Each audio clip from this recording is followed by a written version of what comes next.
Welcome to Bulldog Baseball as we get ready for Game 2 of the best of 3. Jeremy Beasley tossing for the Bulldogs, throws a strike to start it off. Bulldogs lost Game 1. Well, that was tough, 7-1. Of course, this is a best of 3 facing Jake Johnson. Left-handed hitter, second pitch, and he swings and hits it over to Brandon Beckham, replacing Beasley at first, makes the snag going to his right and runs to the bag for out number 1. Beckham played real good defense the other day, working at first base for Jeremy when he pitched against Now batting the shortstop, number 6. Scored 6 runs in the 6th to pull out the 7-1 win. Pops up this pitch up high in the air, in a very shallow center field. In comes Levi Aldier, still running, stops, and makes the catch 2 down. Going to run a long way. Brings up Connor Stutz. So Beasley very efficient here in the first. First pitch is hit on the ground right side. Hunter Brady lays out, not able to get it. Ball picked up by Christian Moore, tossing it in. Runner coming to third, and home and scoring. 1-0 and a 2-out single. 3-2 pitch.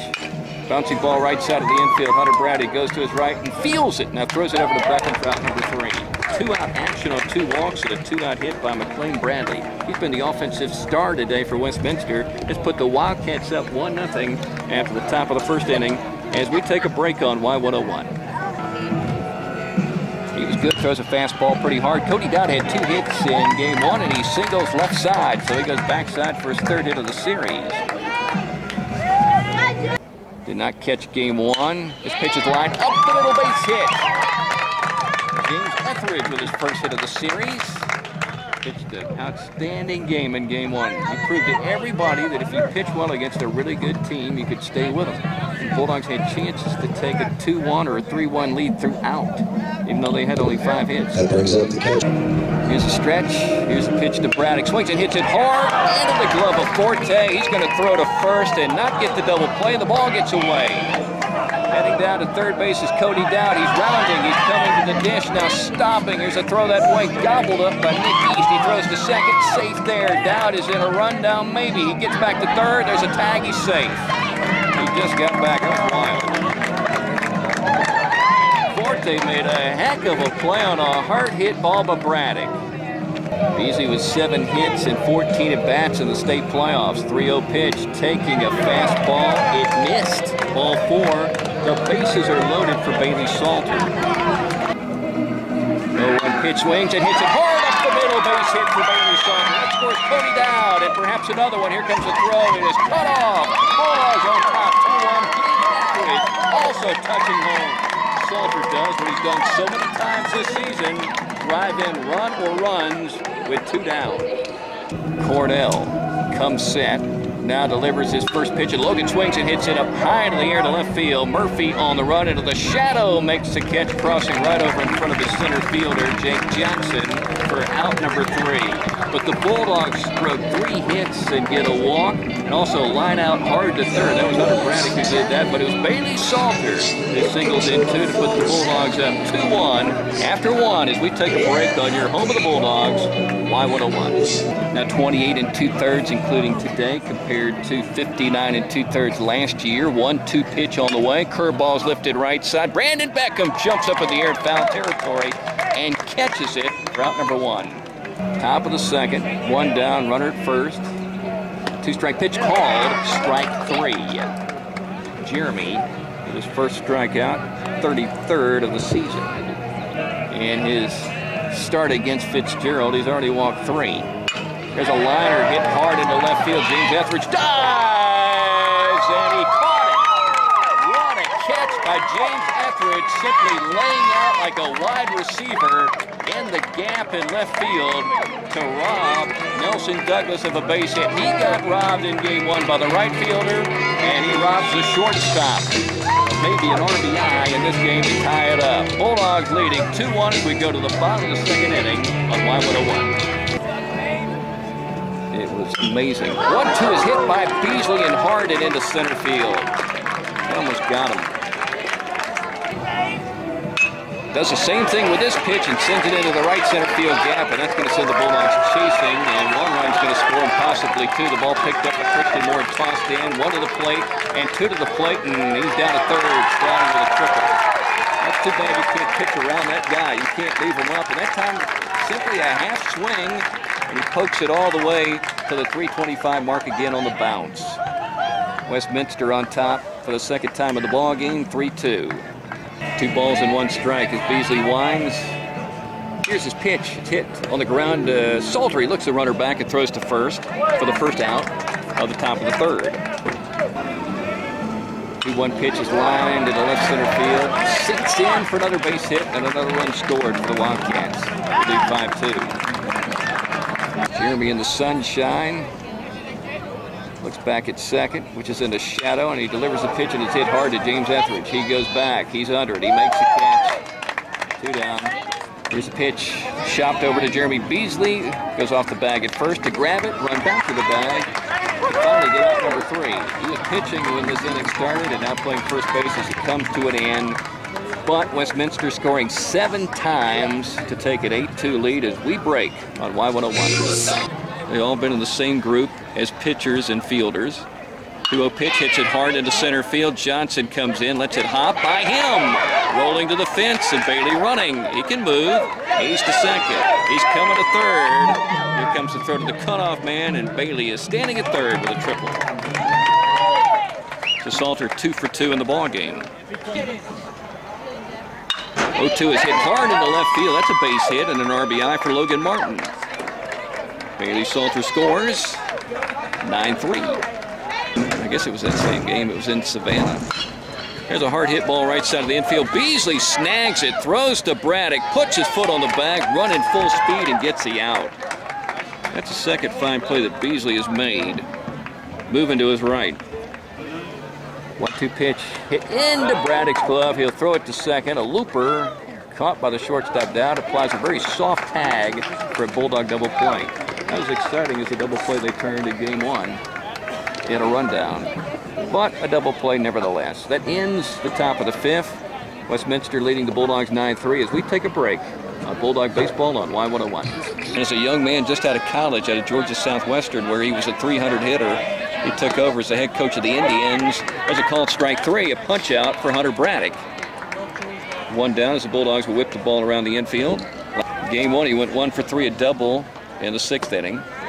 And he takes a called strike 3. How about that? Hunter Braddock, 3 up and 3 down, a couple of Ks. Sandwiched around a ground ball to second against the 6, 7, and 8 hitters. We're going to the bottom half of the 6th inning. Can the Bulldogs rally? Can they score 6 to tie? They got 6 outs to work with. They're down 9-3 in game 2. They lost game 1 7-1 as we break on Y101. Bulldogs have turned 2 double plays today.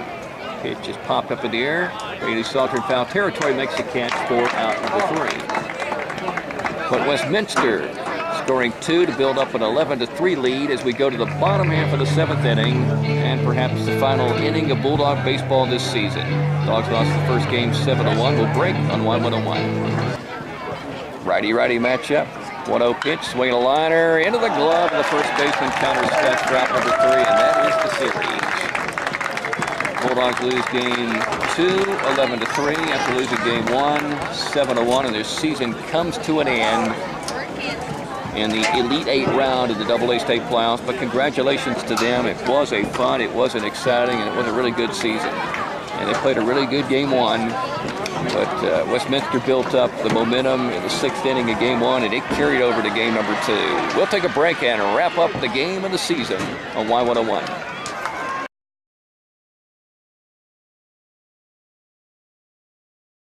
James was 9-1 and was Region Player of the Year for us this year, and we wanted to come up here and give it our best shot in game 1. And lo and behold, we loaded the bases in the first inning, but we only managed to get 1 out of it, and we gave that 1 right back in the bottom half of the 2nd inning. They hit a few curveballs on us, which was a little surprising to us. And then, we kind of flopped off the curveball and went to fastball slider and really shut them down. We made 1 great call again as a coaching staff on a 31 move that wound up ending up into an inning-ending double play defensively. But for the most part, James shut them down. And in the 6th inning, we're cruising. We get the first out. We go 0-2 on the 4-hitter, and we tried to elevate a fastball, but we're just out of juice and left the fastball about thigh high, and he was able to tomahawk chop it through the middle, and then we go 0-2 to the next guy, and again try to chase him up to come back to the curveball, and I just as much effort as he gave in the game to keep us where we were at. I mean, he just couldn't elevate the ball enough, and he left it in a spot where the guy could just reach out, and he reached out and he hit it into the tree just over the right field fence. There's a high fence, and the trees come over the field, and the ground rule is if it hits the tree, it's a home run. The fence is only 275 feet. And, they went up 3-1, and then they were able to, get us a couple of batters later, and another 0-2 pitch we just left over the middle of the plate and spread the game out on us. And, we challenged our kids to battle back through it. We didn't really panic or give up, and then, you come out in the second game, and we gave up 1 in the first, but we battle right back for 2, and it looks like it's going to be a baseball game. We stalemate through the second inning, and then, they're able to just get enough wood on a couple of balls, and we misplay a ball, and the next thing you know that they're up 6-2, and we make a pitching change as it looks like they're about to run away from us, and the inning ends at 8-2, and we're kind of scratching our head, and you kind of feeling like the sails have gotten taken away from you. The wind's been taken out of your sails, and credit Westminster, just like you said, Barney. It's a good baseball team. 1 through 8 in their lineup. They're fantastic at the plate. They have quiet swing packages and can turn on the ball and go the other way. In the second game, though, I thought that the third baseman, single-handedly, won the game for them. I know I say that, and they scored 8 runs, but, we had some guys on base, and, he lays out on full extension and, catches a scud rocket line drive that Braddock hits with runners at first and second. The next inning, he makes another diving play to his left, stands up and throws a rocket across the infield to get us out. Then the next inning, we got something going again. We hit the ball up the third base line. He sticks his foot in the ground on a third base line. They turn a double play on us. And then, later in the game, there's a couple of balls we feel like are going in the 5-6 hole, and he cuts them off and has an unbelievable arm, throws us out across the infield. So, that was really the difference in the game, was the way that they played some defense in the second game, and we hit the ball hard. We just couldn't get it through there. And I told our guys we're disappointed because we didn't win, but the scores don't really reflect how close baseball games these are. If you look at the 6th inning where we gave up 6 runs in the first game and the 3rd inning where we gave up 7, we take those innings away and make one pitch or one better play. I mean, we're playing some quality baseball and what amounted to wars in both of these games. But again, I want to tip my cap to them. Their guy came out and did a nice job of holding us down, throws the ball real hard. Second guy was a little bit more of a curveball, change-up guy, but like I said, they made the plays they needed to make. We were putting the ball in play. It's not like he was missing many barrels, and they made some good defensive plays and hit the ball really well the other way against us in the second game to take advantage of us. And congratulations to Westminster, but congratulations to the Toombs County Bulldogs. 20-win baseball season. 4 first-team all-region guys. We had a nice season. Despite the fact that we missed 3 games due to rain, we still won 20 baseball games and made it to the quarterfinals. It's a testament to the character of our kids and how hard they worked. And, of course, we're all disappointed at the end of this thing. But like I told them, I'd much rather lose a baseball game in the quarterfinals than I would not make the playoffs at all. So, again, congratulations to our players and our parents and our fans and our community. We want to tell them that we're going to work hard and try to get back to this point, maybe even better in the future.